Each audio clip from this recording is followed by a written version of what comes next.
Good evening, everyone. Today we're going to start the chapter called Limits and Derivatives, and this is the first step towards calculus. Under limits, the questions will be with a term like LT or LMT written in it. This means limit, either use LT to write limit or LMT. Limit extending to some numbers on f of x. F of x is the given function and x is a given value. We substitute the x value in the given function and verify whether we are getting a real value for y. In case if we are not getting a real value for y, then that particular x value does not belong to the domain of the function. So we simply say limit does not exist. Though we apply the x tending to a value or any value given in the question, it does not mean that x is only correspond to that value. X correspond to a value to the left of A and to the right of A, which means below A and above A. So when we say x tending to A, it means x is approaching A, which can be above A or below A. So when limit exists for A, that means the function is admitting that x value as its domain. Now, broadly classifying, the sums are divided under three categories here.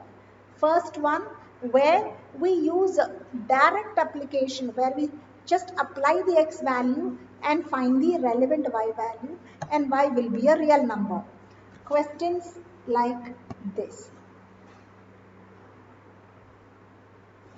These are direct questions where limit extending to 3 x times x plus 1. So when you apply the x value, it's 3 into 3 plus 1. Answer is 12. So which means when x is 3, y is 12. So when x is below 3 or above 3 also, we get some real values which is close to 12. Therefore, limit exists. Now let's take the next question. X tending to minus 2, the function is this. We apply x as minus 2 wherever there is x. We end up by getting y as 122. So that means when x tending to minus 2, y value will tend to 162. So whether it's minus 2, below minus 2 or above minus 2, the value of y will be a real value. Hence, minus 2 is part of the domain, therefore limit exists. Next one, limit x tends to minus 1. Again, we simply apply the x as minus 1, considering all values below minus 1 and above minus 1 in our mind.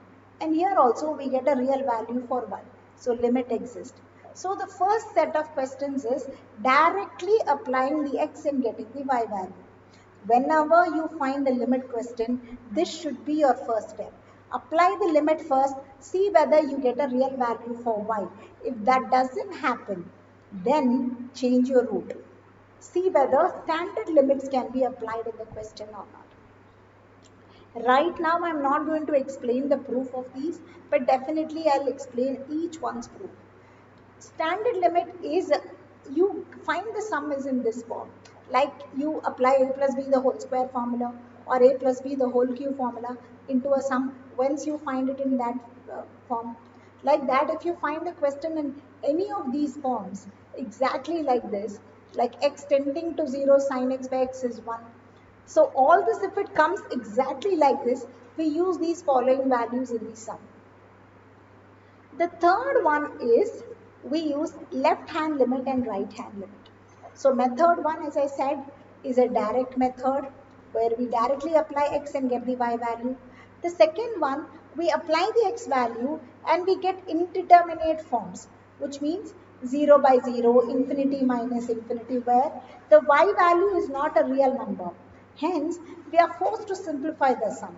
When you simplify the sum, you either use the standard limit or you use any type of other simplifications like algebraic formulas, trigonometric formulas, etc.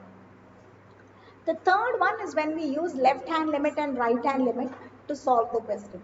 This is completely a different model. We will learn to that later. The next is algebra of limit. So when there is a function which has some constant outside, take out the constant and apply limit only for the x function. Say if it is 5x, the limit is applied only for x, not for 5. So 5 is taken out. Now imagine there is a limit on a function which is expressed in some form, like sin x plus cos x, like x square plus 2x. So limit simply applied for each and every term of x. And if it's in product form, the same rule. Limit separately applied for each and every term. If it's in division form, limit applied to the numerator and to the denominator. Exponent form, the limit applied to the x function inside the product. So these are algebra of limits. So the first type of questions were direct, which we did now. The next one, not direct form. So that means when you apply x value, you may not be getting a direct value for y. Like this. Limit x tends to 2, 3x square minus x minus 10 divided by x square minus 4. So when I apply excess 2, wherever there is excess, 3 into 4 minus 2 minus 10.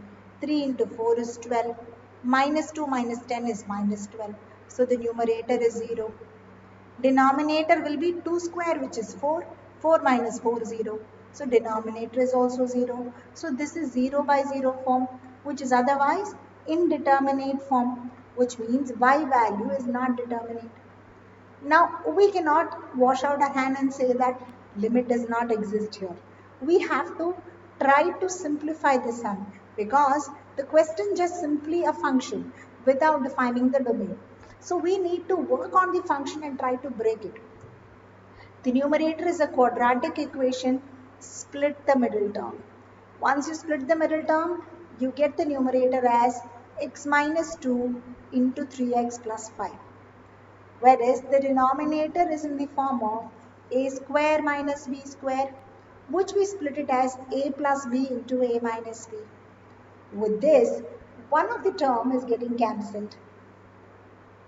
So as you can see, x minus 2 is getting cancelled. So remaining is limit x tends to 2, 3x plus 5 by x plus 2. If you apply the limit for this, we get 11 by 4. So when x is tending to 2, y value is close to 11 by 4. So limit exists. Now, 8th question. This is a slightly heavier model than the previous one. So x tending to 1, 2x minus 3 into root x minus 1 divided by 2x square plus x minus 3. So the first step is apply the limit, apply the x value wherever there is x. Don't try to simplify the sum in the first place. Always apply the limit and make sure that it is an indeterminate form. So I'm applying the limit.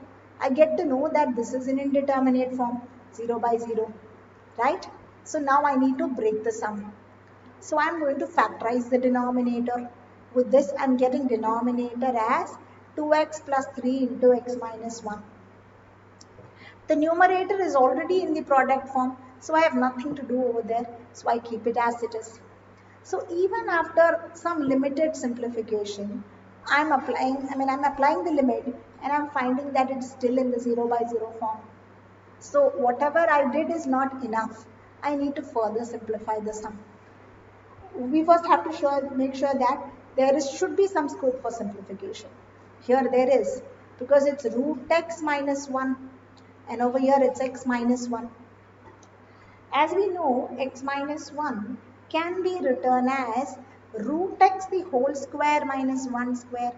Now this is in the form of a square minus b square, which is a plus b into a minus b. So x minus 1 can be expanded as root x plus 1 into root x minus 1. So that's the next step. With this, I can cancel root x minus 1. Remaining whatever is left, I'm going to apply the limit and see. When I applied, I got minus 1 by 10 as the y value. So when x is tending to 1, y value will tend to minus 1 by 10. So limit exists. Now there are some questions for your practice. Try this one. limit extending to root 2 x power 4 minus 4 divided by x square plus 3 root 2 x minus 8. So answer for this extra question should be 8 by 5. So if you keep simplifying, you'll get the answer as 8 divided by 5. Next type of question is questions where we start applying standard limits. In that, the first standard limit is limit extends to a x power n minus a power n by x minus a, which is equals to n a power n minus 1. So, picked out questions based on this standard limit. When you apply anything that has been already defined or already proved, make sure your question completely matches to that form. Only then you can say that the answer is this. Like here, a term that you should closely watch is the A term.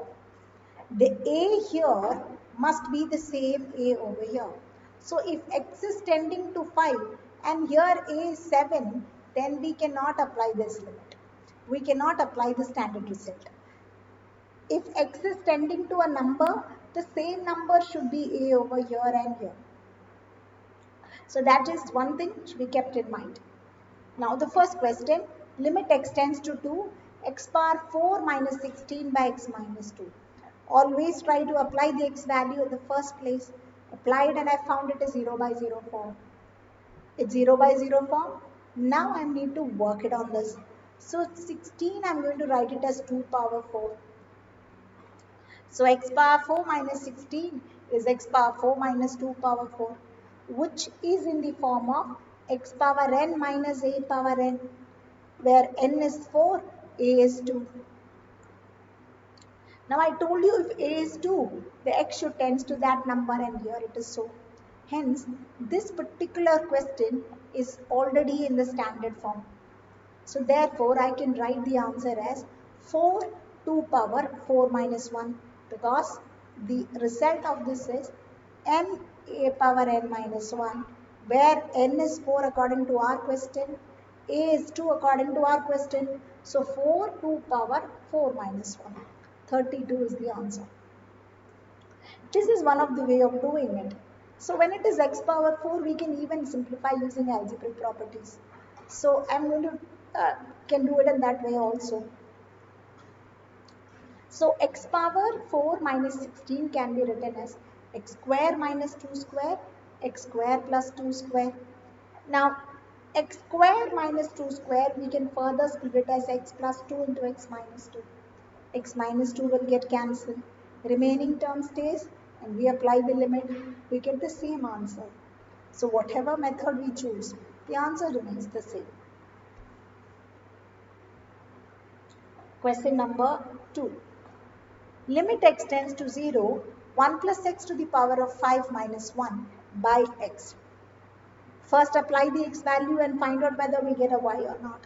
When you apply, you find that it is in 0 by 0 form. So we need to simplify. But how to simplify when something is raised to 5?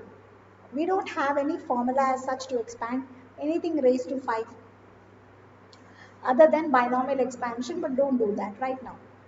So now work on the f of x. Try to change this to the form of a standard limit. Now the first thing that I've done here is I added plus 1 and minus 1 to the denominator.